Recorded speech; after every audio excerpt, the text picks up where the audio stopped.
very much in workshop fashion, and so this is the first time Tim has heard it, and you can see that this is still something that we're working through as we go through it. I want to give Tim, of course, the first moment to respond, and then we'll have time for maybe 2 or 3 questions you can address to Richard or Tim, or I'll give it to Calum. Do you want me to go up or just sit here? Whatever you're most comfortable. If you're okay, go up. Okay, right, sure. So thank you, Richard, and I always appreciate candid criticism. This is always one of the most valuable things that one can ask for. I want to clarify a couple of things. Calum very helpfully had a distinction, which he put up before, between the evidence for a particular piece, a particular claim, and the evidence from that for the resurrection. And so here, what Richard has done is in a couple of cases, he's probed at the evidence for things that we take as pieces that are given for the sake of the calculation. And we're very explicit that we don't expect everyone will grant these things. And so if you don't grant them, then we're saying, hey, that's fine. Suspend your disbelief. Come along for the ride and see where it goes. See what the evidence from them would be. Because we were writing an article for an anthology, and it was already 70 pages long. And so at that point, we didn't have any more words from the editor. So we gave about 7 pages to a very quick sketch of our case. I want to address the 2 things that Richard spoke of most specifically, the transformation of the disciples and the conversion of Paul. With respect to the disciples, I think there's been a bit of a misunderstanding.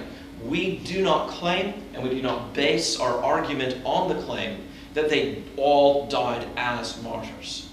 What we do claim is that by their behavior, we have more than satisfactory evidence that they were willing to die as martyrs. I agree with you. The testimony of antiquity with respect to the martyrdom of Thomas or of Matthew and so forth is very sketchy. I can't say that they didn't die as martyrs, but I would not depend upon that, and we didn't make that a focus. What we did say is there's a transformation from men who are cowering in hiding after the crucifixion, as no doubt they should be. This is not at all improbable. If someone crucified Richard Swinburne, I imagine that some of his students would go into solitude to escape the fallout.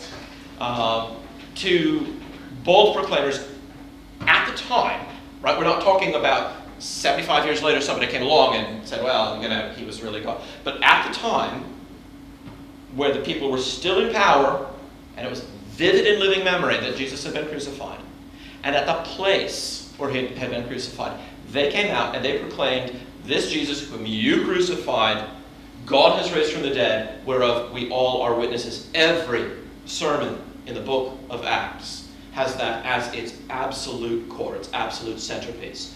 It's that transformation of them from cowering followers into bold proclaimers that we're looking at when we talk about the disciples and their willingness to die, which in that context is patent. There's no, I don't think that you can escape the fact that anyone who stands up and is willing to be counted at that point.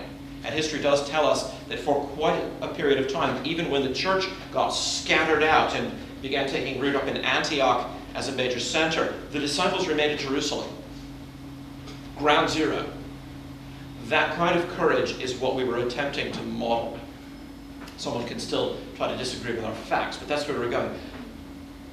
The really interesting question that I think many people had about this, but Richard didn't raise it, is the question of independence. We multiply. We say, hey, there's a base factor for each of these disciples. And, of course, then you look at it and you say, well, golly, you multiply together a bunch of numbers like that, and pretty soon you've got a very large number, but that calculation is done under the assumption that these are independent of one another. Causally speaking, of course, they were talking to one another, and so there's causal dependence, but causal dependence and probabilistic dependence are not the same thing.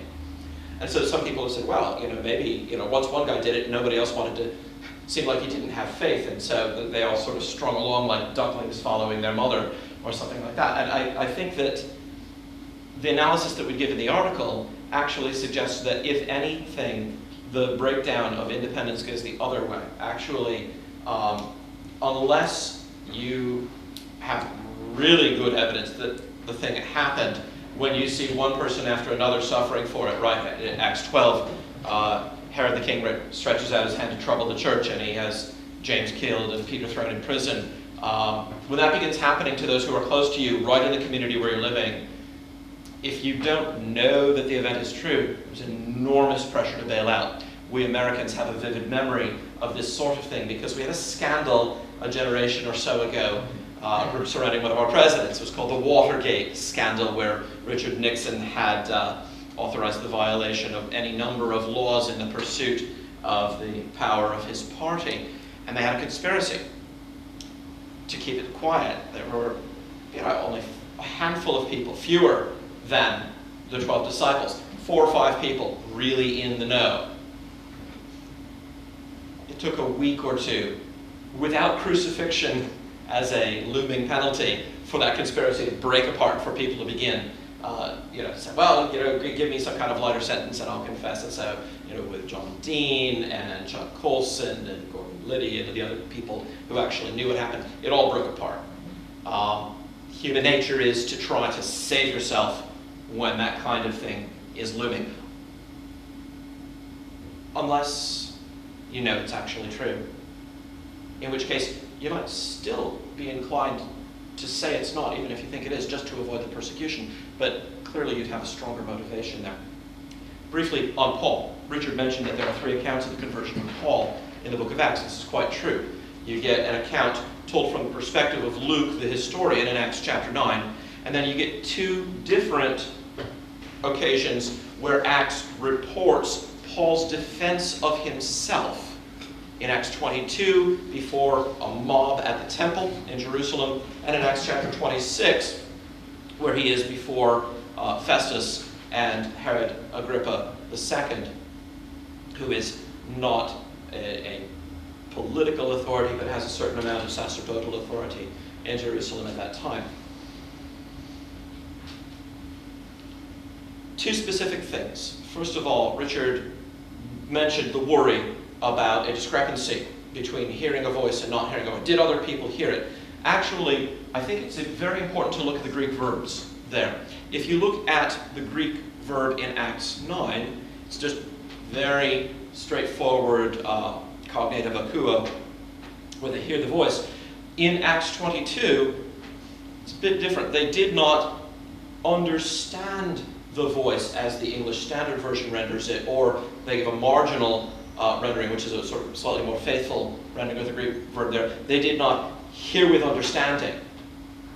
The implication in both passages is that they heard a voice. In the second passage, we're told that although they heard the voice, they didn't understand it. You have to go to the third passage. So those are Acts 9:7, Acts 22:9. You have to go to the third passage, Acts 26:14, where Paul is defending himself before Roman justice, to get one more clue as to what's going on here. Because although Luke does not mention it in his account in Acts 9, and Paul, speaking to his fellow Jews, does not bother to mention this fact in Acts 22, in Acts 26, where Paul is defending himself before Roman justice, he just drops in one little detail in the narrative, and that is that the voice spoke to him in the Hebrew language.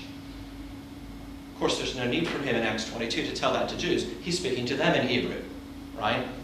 Or Aramaic, the Hebrew tongue, the spoken tongue of the time. But in Acts 26, it's verse 14, that extra little detail is dropped in, which may help us to explain how fellow travelers along the road to Damascus might hear a voice, but not know what it is the voice is saying, not understand it. There are parallels for that use of hearing without understanding. That same verb appears in the Gospels in Matthew, for example, where it's very clear the context is hearing without understanding. That they are hearing, it's coming in their ears, but they're not able to understand what it is. The other specific thing I want to say is there's a marvelous book which has flown under the radar now for over a century that I would commend to you, that is really brilliant and does a discussion of many of these things, including the conversion of Paul in all 3 of the accounts.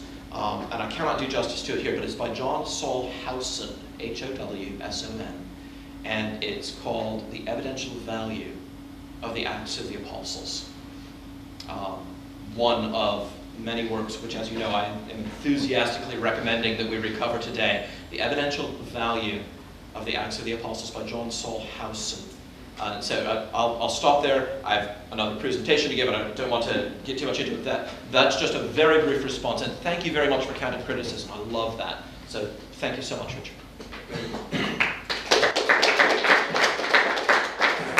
Can I make just one small point? Sure, yeah. Go ahead. I may have misread what you have to say about all the apostles, but I don't think so, and I think there's a misunderstanding. In fact, I wonder if you'd look back at what you wrote again, because it rather looks as if you were saying that the fact they all were executed for their beliefs. I'm quite certain that we did not, because I remember that Lydia and I specifically, as we were writing it, were discussing the fact that direct evidence for the martyrdom of many of these people was rather thin. I think we may even have had a sentence or two. We may have had a sentence or two actually explicitly saying that. Yeah. But that was not the focus. It's my misreading. But then that makes the problem that, okay, they stuck together during the first part of Acts, certainly, but it would be natural to refer to all the apostles, even if one had sort of gone into the country for a week or something like that. So I don't know if we can really be confident that they stuck with the team in the 40s and 50s and so on. That seems to reading a bit much into the text unless they were named and so on. And secondly, on Paul, even if you understand McGrew in the controversial passage as didn't understand, that is perfectly compatible with supposing there's a bolt of lightning, there's thunder, which might sound sometimes as if someone was talking, but only Paul heard words, and it's words that are going to make the difference. If they heard noises and lights and so on, isn't evidence so much. There's no suggestion that the other people actually saw a person there. Yes, they may have heard thunder is often interpreted as voices, but if they didn't actually hear the words, that's not very convincing. I've said enough. Let's continue the conversation on those points later. Are there anybody else want to chime in and join? We have time for just a couple here, so please go ahead. Thank you. I don't know if you heard David Carl Johnson's presentation the other day on his claim that... I heard the first 15 minutes of it and then had to slip out because I had a meeting scheduled with somebody else, but I have a pretty fair idea of where he was going. Yeah, no one has ever justified he believed in a miracle. Now, I have been trying to think of where is he coming from, how does that work, and I admit that there's a considerable force, but I'm trying to think what are the major things in saying something like that, and then kind of openly considering evidence like this where we actually think it's quite likely that a resurrection happened. But one thing that I was thinking now, I don't know what you would make of this, but of course one question is how probable. I think the background knowledge plays a huge part. I feel that, and then on the other hand, it's everyone's personal epistemological like strategy, how you go about inquiring, like gathering the information. So whether, let's say there's two strategies, you want to minimize your wrong beliefs, and in the process you end up also minimizing or you risk having many, not having many right beliefs. Right, you believe nothing and then you don't believe anything falsely, but you also miss a lot of truths. Or then you are maximalist, so that you want to gather as many right beliefs, and in the process you might end up believing. Do you think this personal strategy also is crucial to what, because I think the law of conservation is the scientific principles that we don't believe, we believe only that we can very certainly know Like, I think the conservation principle is a good principle, so, but do you think that personal epistemological strategy plays a part in it? Right, so there are two things that you're asking. You've asked about Kyle's paper, and you're asking about questions of sort of extreme risk aversion in belief formation versus alternative approaches to belief formation, the kind discussed by, say, William James about a century ago. So let me deal with those in order. The first is Kyle's presentation. I found it quite fascinating. Kyle is quite explicit. It was, in fact, I think in the conference bulletin, the actual title he gave to his paper, that it is never rationally justifiable to believe in a miracle. I'll be talking a bit about that in a further presentation I've got to make here, but what can I say? Jesus was right. There are some people who would not believe if one returned to them from the dead. Kyle is overtly admitting this. He just wouldn't, even if it occurred before his own eyes. I think he'd turn himself into a mental institution before he believed. Well, with such a man, one cannot have an argument. And as for epistemic strategies of sort of maximizing the number of true beliefs you have, but at the risk of bringing in a lot of falsehoods as well, because you're sort of extraordinarily open-minded, as it were, as opposed to being very, very careful to avoid falsehood, but then perhaps missing truths. It's true that people do sometimes adopt strategies of the one sort or the other, and those are affected by aspects of personality or of personal history. Or we can just decide what we want to think. Yeah, I think the approach that we're trying to take here is just an approach that's really quite aside from those kinds of strategies. What we're trying to say is, look, how can we do our best to try to estimate the force of the evidence and the influence of the background considerations that this is true.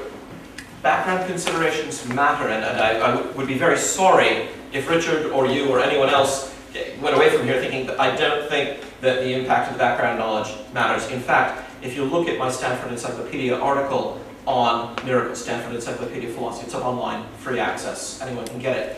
You'll notice that I close the article by saying, in the end, background beliefs loom large. And how one interprets the evidence is going to depend a great deal upon the background beliefs that one brings to it. So I am not at all trying to minimize the project of general natural theology. Richard has done superb work on this and is entitled to say, look, it's a rather strong body of evidence here. I actually don't deny that. I think there is. But as my good friend Craig Keener likes to say about the historical evidence, it's not our fault that God has given us so much good evidence. So I'm willing to talk about it all.